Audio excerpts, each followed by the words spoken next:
Thursday night in Farr, Matt Whiteside's out with a sprained ankle for Edinburgh North. Would it have made a difference against the Raiders, though, because they were setting the tone on the ground? Quarterback George Olivares finishing off the drive, 7-0. Raiders not finished there. How about Joey Torres doing it on offense and defense? 52 yards for the score here. PSG North just getting started. More from Olivares. He would be gone for another 62-yard score. PSG North ran up a 28-0 halftime lead. They win it 42-0. After going 0-10 last season, the Raiders are now 3-3, 2-0 in district play. We're executing better than what I thought we would be at this time, because these kids have never run the spread. It's a totally new concept, totally different techniques and schemes and terminology, and they haven't done that in 20 years. They weren't even born when they ran the spread here. So I didn't think they'd pick it up as quickly as they did, but I was hoping they would.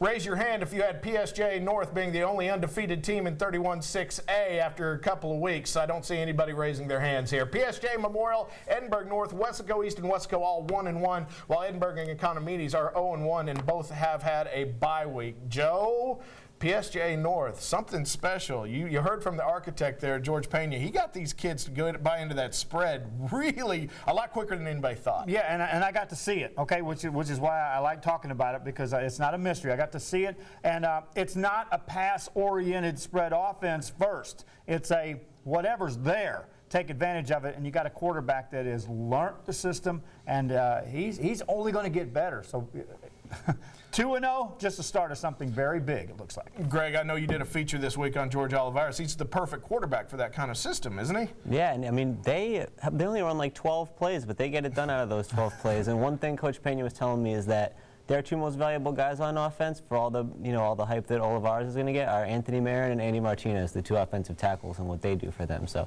scary PSG North team for sure. He gets the lines to work for the quarterbacks, and he makes quarterbacks into stars. George Pena has not just done this year with Olivares. As everybody knows, George Pena is a guy who gets things done on offense. He came from PSG Memorial, where he was offensive quality control coach. He helped Luis Gonzalez his senior year be a huge force. And this is the guy who made Abel Gonzalez into a great quarterback coach at Rio Grande City. He's the guy who coached his son, Al Pena, at Leander, who went on to be the quarterback at Oklahoma State for a season. He's the guy who was the offensive coordinator at San Benito when Randy Reza ran for over 2,000 yards and the Greyhounds' perfect 10-0 season back in 2004. So, Joe, he's done it before. He's doing it again. George Pena's system works. Absolutely, and he did. He talked about that to me after the game. He said in the NFL, they don't trade those good offensive linemen once they get them developed, and so that's what he develops those first,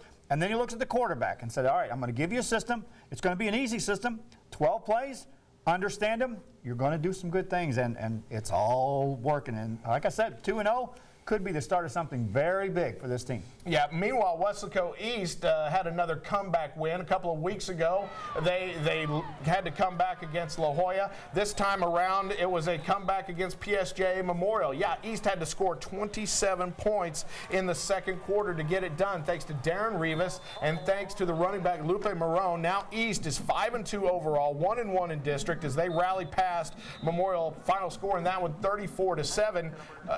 Greg, we've talked about what Wesco East is able to do in these close games before, but it's really helping them when you get down to the nitty-gritty at the end of the season, it would seem. Yeah, they haven't shown that they can pass the ball very effectively. They haven't shown they can play outstanding defense, but when you can run the ball like that with Rivas and Lupe Marone, I'm not sure you need to. Those guys can get it done on the ground, and that's all it's taken for them, especially, being down late in games. It's hard to come back running sometimes, but they find a way. Yeah, coming back while doing it on the ground, that's the hallmark of this team. And what Lupe Marone has been able to do, the transfer from La Villa, 13 touchdowns, over 1,000 yards rushing now after his big performance this past week, Joe. Lupe Marone is that big play guy that you can say, okay, if we need one big play, I know Coach doesn't want him going outside all the time, but if outside gets stuff like this done, then there he is. And he is your answer if you don't have a passing game. It's like, okay, we need 40 yards. Go get it, Lupe. And he seems to find a way to do it. So PSG Memorial now has to come back. Their quarterback, Mike Gonzalez, injured in the game. We think he'll be able to play this week, but they're having to play against PSJA North at home. PSJA Memorial, supposedly at PSJA Stadium. Greg, who have you got winning this game? I got PSJA North. Coach Pena says he finds the best athlete in the school, teaches him how to throw. He's done that with Olivares, and they're getting it done. Joe. I got North winning this football game, and more importantly, I hope the stadium wins. I keep saying I'd like to see this place with a big crowd. Well, let's get out and fill that place up for this game. Yeah, in my opinion, PSJ Stadium is the best one in the Valley. It's the best lit. It's the best looking. I'd like to see a great game there, but I think PSJ North takes it as well. We're coming right back on Sunday Sports Extra. A little 31-5A action for you. The running SaberCats, yeah, not just getting it done through the air is Vela. We'll talk about that. Plus, he has taken over the offense, and now it is Madden 2014 at Sherryland. It's all next in sports.